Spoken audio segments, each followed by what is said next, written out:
ಹಿಮದ ಹೃದಯದಲ್ಲಿ ಅರಳಿದ ಹೂ ಭಾಗ 2.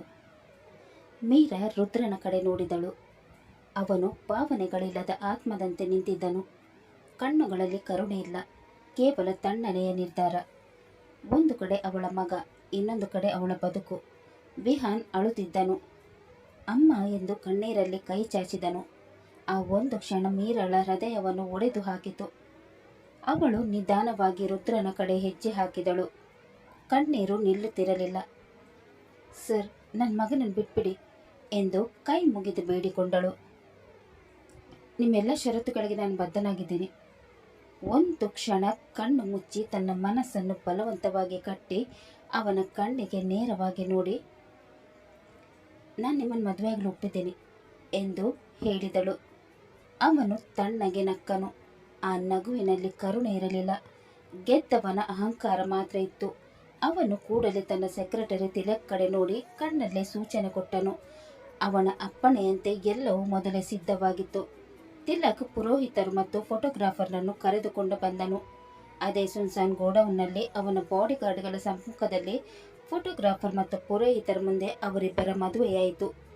ಯಾವುದೇ ಸಂತೋಷವಿಲ್ಲದೆ, ಯಾವುದೇ ಸಂಭ್ರಮವಿಲ್ಲದೆ ಆ ಕ್ಷಣವು ಒಂದು ಬಲವಂತದ ಮದುವೆಯಾಗಿ ಮಾರ್ಪಟ್ಟಿತು. ಮೀರಾ ಕಣ್ಣೀರಲ್ಲಿ ನಿಂತಿದ್ದಳು. ರುದ್ರ ಮಾತ್ರ ಯಾವುದೇ ಭಾವನೆಗಳಿಲ್ಲದೆ ತಾಳಿ ತೆಗೆದುಕೊಂಡು ಅವಳ ಕುತ್ತಿಗೆಗೆ ಕಟ್ಟಿದನು. ಆ ಕ್ಷಣದಲ್ಲಿ ಅವಳ ಬದುಕು ಸಂಪೂರ್ಣವಾಗಿ ಬದಲಾಗಿತ್ತು. ಅದು ಮದುವೆಯಲ್ಲ, ಒಂದು ಒಪ್ಪಂದ, ಒಂದು ಶಿಕ್ಷೆ. ಮದುವೆ ಮುಗಿದ ಕ್ಷಣವೇ ರುದ್ರ ತನ್ನ ಬಾಡಿಗಾರ್ಡ್ಗಳಿಗೆ ವಿಹಾನ್ನನ್ನು ಬಿಡಿ ಎಂದು ಹೇಳಿದನು. ಅವರು ವಿಹಾನ್ನ ಕಟ್ಟುಗಳನ್ನು ಬಿಡಿಸಿದರು. ಮೀರಾ ಓಡಿ ಹೋಗಿ ಅವನನ್ನು ಬಿಗಿಯಾಗಿ ಅಪ್ಪಿಕೊಂಡಳು. ವಿಹಾನ್! ಅವಳ ಕಣ್ಣೀರು ನಿಲ್ಲಲಿಲ್ಲ. ತಾಯಿ ಮಗನ ಆ ಅಪ್ಪುಗೆ ಭಯ ಮತ್ತು ನೆಮ್ಮದಿಯ ನಡುವಿನ ಹೋರಾಟವಾಗಿತ್ತು. ಅಷ್ಟರಲ್ಲಿ ರುದ್ರ ತನ್ನ ಸೆಕ್ರೆಟರಿ ತಿಲಕ್ ಕಡೆ ನೋಡಿ, ಮೀಡಿಯಾದವರಿಗೆ ಇನ್ಫಾರ್ಮ್ ಮಾಡು ಎಂದು ತಣ್ಣನೆಯಾಗಿ ಹೇಳಿದನು. ಎಲ್ಲವೂ ಅವನ ಪ್ಲಾನಿನಂತೆ ನಡೆಯುತ್ತಿತ್ತು. ಮೀರಾ ನಿಶ್ಶಬ್ದವಾಗಿ ನಿಂತಳು. ಅವಳ ಮನಸ್ಸಿನಲ್ಲಿ ಒಂದು ಭಯಾನಕ ನೆನಪು. ಅವರು ಅಲ್ಲಿಂದ ಹೊರ ನಡೆಯುತ್ತಿದ್ದಂತೆ ಅವರ ಯೋಜನೆಯಂತೆ ಮೀಡಿಯಾದವರು ಅವರನ್ನು ಸುತ್ತುವರಿದಿದ್ದರು. ಫ್ಲ್ಯಾಶ್ ಬ್ಯಾಕಿನಿಂದ ಹೊರಬಂದ ಅವಳು ಮತ್ತೊಮ್ಮೆ ಮೀಡಿಯಾದವರು ಅವರನ್ನು ಸುತ್ತುವರಿದು ಪ್ರಶ್ನೆಗಳ ಮಳೆ ಸುರಿಸುತ್ತಿರುವ ದೃಶ್ಯವನ್ನು ನೆನಪು ಮಾಡಿಕೊಂಡಳು.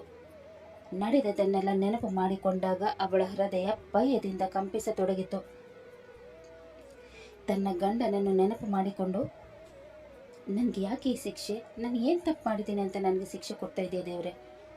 ಅಭಿ, ನೀನಿದ್ದಿದ್ರೆ ನನಗೆ ಈ ಪರಿಸ್ಥಿತಿ ಬರ್ತಾ ಇರಲಿಲ್ಲ. ಈ ಶ್ರೀಮಂತರಿಗೆ ದುಡ್ಡಿನ ಮದ ಜಾಸ್ತಿ, ಹಣ ಇದ್ದರೆ ಎಲ್ಲವನ್ನು ಕೊಂಡ್ಕೊಳ್ಬೋದು ಅನ್ನೋ ಅಹಂಕಾರ ಜಾಸ್ತಿ ಇವ್ರಿಗೆ. ನನ್ನ ಮಗನನ್ನೇ ಮುಂದೆ ಇಟ್ಟು ಮದುವೆ ಆದರೆ ನಾನು ಇವನು ಗಂಡನ ತಪ್ಕೊಳ್ತೀನಾ? ಖಂಡಿತ ಸಾಧ್ಯ ಇಲ್ಲ. ಹೃದಯವಿಲ್ಲದ ಮನುಷ್ಯನನ್ನು ನಾನು ಯಾವತ್ತೂ ಗಂಡನ ಒಪ್ಕೊಳ್ಳಲ್ಲ. ಆದರೂ ನಾನು ತುಂಬ ಜಾಗೃತಿಯಾಗಿರಬೇಕು. ಇಲ್ಲಿ ಶೌರ್ಯರವ್ರನ್ನ ಬಿಟ್ಟರೆ ಬೇರೆ ಯಾರು ಕೂಡ ಒಳ್ಳೆಯವ್ರ ಥರ ಕಾಣಿಸ್ತಾ ಇಲ್ಲ. ಎಷ್ಟು ವಿಚಿತ್ರ ಅಲ್ವಾ? ತಮ್ಮ ಒಳ್ಳೆಯವರು, ಆದರೆ ಅಣ್ಣ ಅವ್ರಿಗೆ ಸಂಪೂರ್ಣ ವಿರುದ್ಧ. ಮನಸ್ಸೇ ಇಲ್ಲದ ಮನುಷ್ಯ ಅಂತ ಅಂದುಕೊಳ್ಳುತ್ತಿರುವಾಗ ಅವಳ ಮಡಿಲಲ್ಲಿ ಮಲಗಿದ್ದ ವಿಹಾನ್ ಅವಳನ್ನೇ ತದೇಕ ಚಿತ್ತವಾಗಿ ನೋಡಿದನು. ಅಮ್ಮ, ಆ ಕೆಟ್ಟ ಅಂಕಲ್ ಯಾರು? ಯಾಕೆ ನನ್ನನ್ನು ಕಟ್ಟಿ ಹಾಕಿದ್ರು? ನೀನು ಅವ್ರಿಗೆ ಏನಾದರೂ ತೊಂದರೆ ಕೊಟ್ಟಿದೀಯಾ? ಅವನ ಮಾತು ಕೇಳಿ ಅವಳು ಒಂದು ಕ್ಷಣ ನಿಶ್ಚಲಳಾದಳು. ಕಣ್ಣಲ್ಲಿ ನೋವು ಮಿಂಚಿತು. ಇಲ್ಲ ಕಂದ, ನಾನು ಯಾರಿಗೂ ತೊಂದರೆ ಕೊಟ್ಟಿಲ್ಲ. ಹಾಗಾದ್ರೆ ಯಾಕಮ್ಮ ಅವ್ರು ನಮಗೆ ತೊಂದರೆ ಕೊಡ್ತಾ ಇದ್ದಾರೆ? ನಾವು ಇಲ್ಲಿ ಯಾಕಿರಬೇಕು? ನಮ್ಮ ಮನೆಗೆ ಹೋಗೋಣಮ್ಮ. ಅವನ ಮಾತುಗಳಲ್ಲಿ ಭಯವೂ ಬೇಸರವೂ ತುಂಬಿತ್ತು. ಅವಳು ಅವನ ತಲೆಯನ್ನು ಸವರುತ್ತಾ ನಿಧಾನವಾಗಿ ಹೇಳಿದಳು, ಇಲ್ಲ ಕಂದ, ಈಗ ನಾವು ಇಲ್ಲಿಂದ ಎಲ್ಲೂ ಹೋಗಲು ಸಾಧ್ಯ ಇಲ್ಲ. ಇನ್ಮೇಲೆ ಇದೇ ನಮ್ಮನೆ. ಅಮ್ಮ, ನಾನು ಸ್ಕೂಲಿಗೆ ಯಾವಾಗ ಹೋಗೋದು? ಚಿಕ್ಕ ಪ್ರಶ್ನೆ, ಆದರೆ ಅವನ ಮಾತಲ್ಲಿ ದೊಡ್ಡ ನೋವು ಅಡಗಿತ್ತು. ಅವಳು ನಗು ತೋರಿಸಲು ಪ್ರಯತ್ನಿಸಿದಳು. ನಾಳೆ ಹೋಗ್ತೀಯ ಕಂದ, ಈಗ ಸ್ವಲ್ಪ ಮಲಗು. ಅವಳ ಮಾತಿಗೆ ಮರುಳಾದ ವಿಹಾನ್ ಕಣ್ಣು ಮುಚ್ಚಿದನು. ಆದರೆ ಅವಳ ಕಣ್ಣುಗಳಲ್ಲಿ ಭಯ ಎದ್ದು ಕಾಣುತ್ತಿತ್ತು.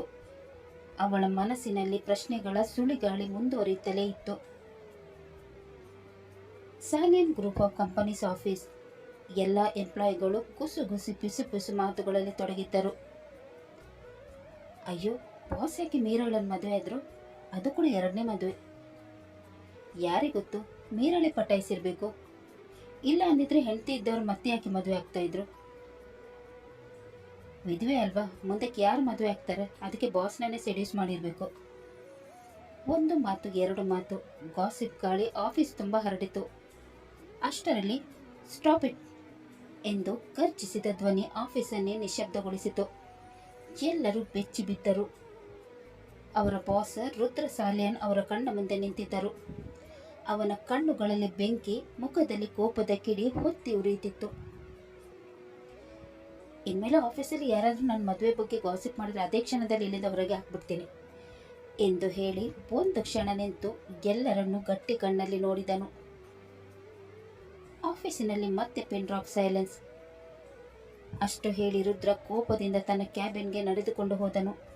ಅವನ ಹಿಂದೆ ಸೆಕ್ರೆಟರಿ ತಿಲಕ್ ಕೂಡ ಹೋದನು. ರುದ್ರ ತನ್ನ ಚೇರಲ್ಲಿ ಕೂತನು. ಕೈ ಮುಷ್ಟಿ ಬಿಗಿದುಕೊಂಡಿತು. ಆಫೀಸ್ ಸ್ಟಾಫ್ಗಳು ಹೇಳಿದ ಮಾತುಗಳು ಅವನ ಕಿವಿಯಲ್ಲಿ ಗುಯಿಂಗೊಡತೊಡಗಿತು.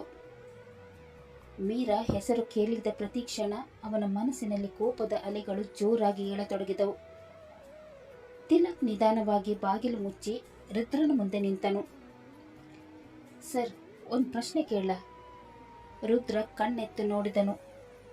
ಕೇಳು. ನೀವು ಮೀರಾ ಮೇಡಮ್ನನ್ನು ಯಾಕೆ ಮದುವೆ ಆದ್ರಿ? ಅವ್ರು ಏನಾದರೂ ತೊಂದರೆ ಮಾಡಿದ್ರಾ? ಅವನ ಮಾತು ಕೇಳಿ ರುದ್ರ ಒಂದು ಕ್ಷಣ ಕಣ್ಣೆತ್ತಿ ತಿಲಕ್ ಕಡೆ ನೋಡಿದನು. ಅದೇನು ತಿಲಕ್, ಮೀರಾ ಮೇಡಮ್ ಅಂತ ಇಷ್ಟು ದಿನಗಳನ್ನು ಅವಳೇ ಇವಳು ಅಂತ ಮಾತಾಡಿಸ್ತಾ ಇದ್ದೆ, ಇವತ್ತು ಯಾಕೆ ಇಷ್ಟು ಫಾರ್ಮಾಲಿಟಿ? ಸರ್, ಇಷ್ಟು ದಿನದ ಮ್ಯಾಟರೇ ಬೇರೆ, ಇವತ್ತಿನ ಮ್ಯಾಟರೇ ಬೇರೆ.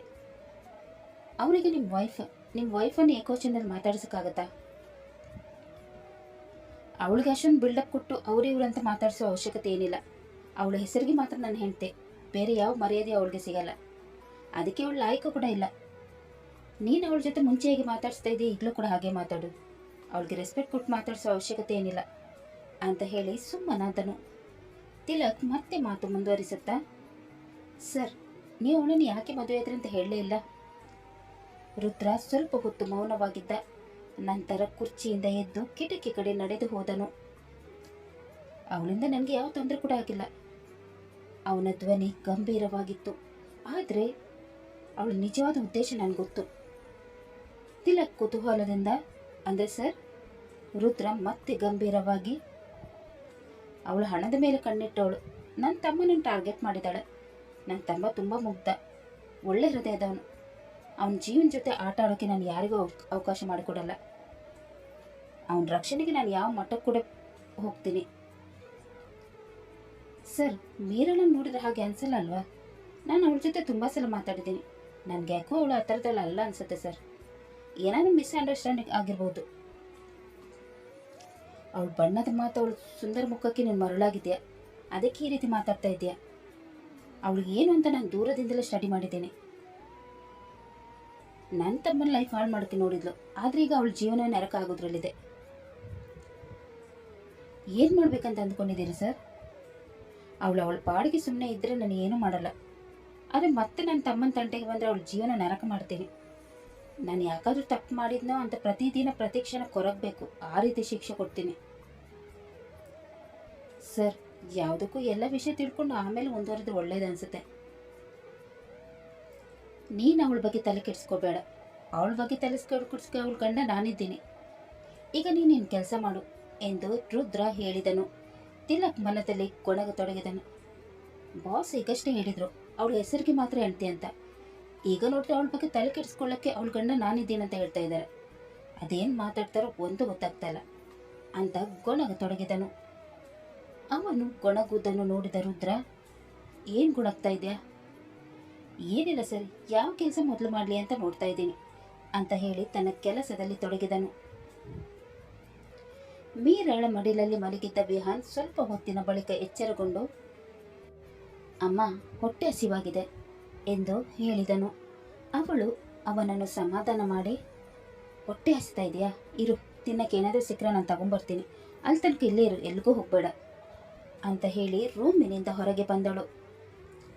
ಅರಮನೆಯಂತಿರುವ ಆ ಮನೆಯಲ್ಲಿ ಎಲ್ಲಿಗೆ ಹೋಗಬೇಕು ಎಂಬುದು ಅವಳಿಗೆ ಗೊತ್ತಾಗದೆ ಗೊಂದಲದಲ್ಲಿ ಹುಡುಕುತ್ತಾ ಕೆಳಗೆ ಬಂದು ಕೊನೆಗೆ ಅಡುಗೆ ಮನೆಯನ್ನು ತಲುಪಿದಳು. ಅಲ್ಲಿ ಬಂದ ಕ್ಷಣ ಅಲ್ಲಿದ್ದ ಕೆಲಸದವರು ಅವಳನ್ನು ಅಣಕಿಸಲು ಶುರು ಮಾಡಿದರು. ಯಾಕೆಂದರೆ ಇಶಿಕಾ ಈಗಾಗಲೇ ಅವರಿಗೆ ಮೀರಾಳಿಗೆ ತೊಂದರೆ ಕೊಡಲು ಹೇಳಿದ್ದಳು. ಬಂದು ನೋಡು ಮನೆ ಹಾಳಿ, ಇವಳಿಗೆ ಗಂಡ ಇಲ್ಲ ಅಂತ ಇನ್ನೊಬ್ಬರು ಗಂಡನ ಬಲೆಗೆ ಹಾಕಿಸ್ಕೊಂಡ್ಬಿಟ್ಲು. ಇಂಥವ್ರನ್ನೆಲ್ಲ ನಡುಬೀದಿಯಲ್ಲಿ ಮೆರವಣಿಗೆ ಮಾಡಿಸಿ ಚಪ್ಪಲಿಯಲ್ಲಿ ಓಡಿಸ್ಬೇಕು. ಸುಮ್ಮನೆ ದೊಡ್ಡವ್ರ ಮನೆ ವಿಚಾರ ನಮಗೆ ಹಾಕಬೇಕು. ಒಬ್ಬರ ನಂತರ ಮತ್ತೊಬ್ಬರು ಮೀರಾಳಿಗೆ ಚುಚ್ಚು ಮಾತುಗಳನ್ನು ಆಡುತ್ತಿದ್ದರು. ಎಲ್ಲರೂ ಕರುಣೆ ಇಲ್ಲದವರಂತೆ ಬಾಯಿಗೆ ಬಂದಂತೆ ಮಾತನಾಡುತ್ತಿದ್ದರು. ಅವರ ಮಾತುಗಳು ಮೀರಾಳ ಹೃದಯವನ್ನು ಕತ್ತರಿಸುತ್ತಿದ್ದವು. ಅವಳ ಕಣ್ಣುಗಳು ಕಣ್ಣೀರಿನಿಂದ ತುಂಬಿಕೊಂಡವು. ತನ್ನ ಮಗನನ್ನು ನೆನಪಿಸಿಕೊಂಡವಳು ತನಗೆ ಅವಮಾನ ಆಗುತ್ತಿದ್ದರೂ ಅದನ್ನು ಸಹಿಸಿಕೊಂಡು ಅವರ ಕಡೆ ನೋಡಿ, ನನ್ನ ಮಗನಿಗೆ ಹೊಟ್ಟೆ ಹಸಿತಾ ಇದೆ, ಸ್ವಲ್ಪ ಊಟ ಕೊಡ್ತೀರಾ ಎಂದು ನಡುಗುವ ಧ್ವನಿಯಲ್ಲಿ ಕೇಳಿದಳು. ಒಬ್ಬ ಕೆಲಸದಾಗಿ ತಿರಸ್ಕಾರದಿಂದ ನಕ್ಕು, ಊಟ ಬೇಕೇನೆ ನಿನಗೆ ಎಂದು ಹೇಳಿ ಹಿಂದಿನ ದಿನದ ಮಿಕ್ಕಿರುವ ಅನ್ನವನ್ನು ನೆಲದ ಮೇಲೆ ಎಸೆದಳು. ಇದನ್ನು ನೋಡಿದ ಮೀರಾಳ ಹೃದಯ ಒಂದು ಕ್ಷಣ ಜಲ್ಲೆಂದಿತು.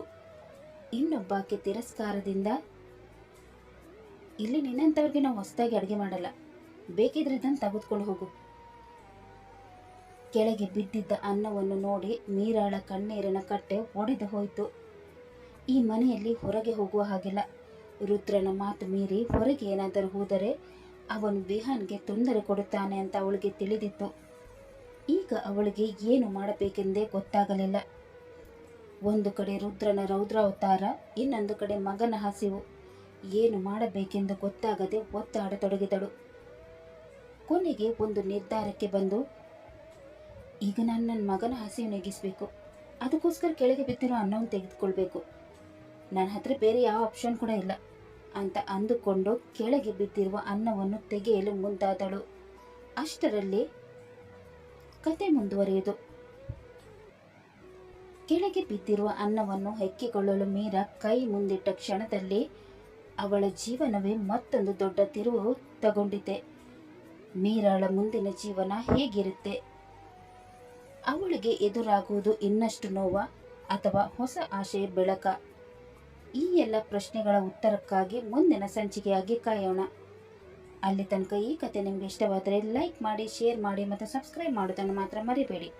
ಹಾಗೆಯೇ ಕತೆ ಹೇಗಿದೆ ಅಂತ ಕಮೆಂಟ್ ಬಾಕ್ಸಲ್ಲಿ ತಿಳಿಸಿ. ಮುಂದಿನ ಸಂಚಿಕೆಯಲ್ಲಿ ಮತ್ತೆ ಭೇಟಿಯಾಗೋಣ. ಧನ್ಯವಾದಗಳು.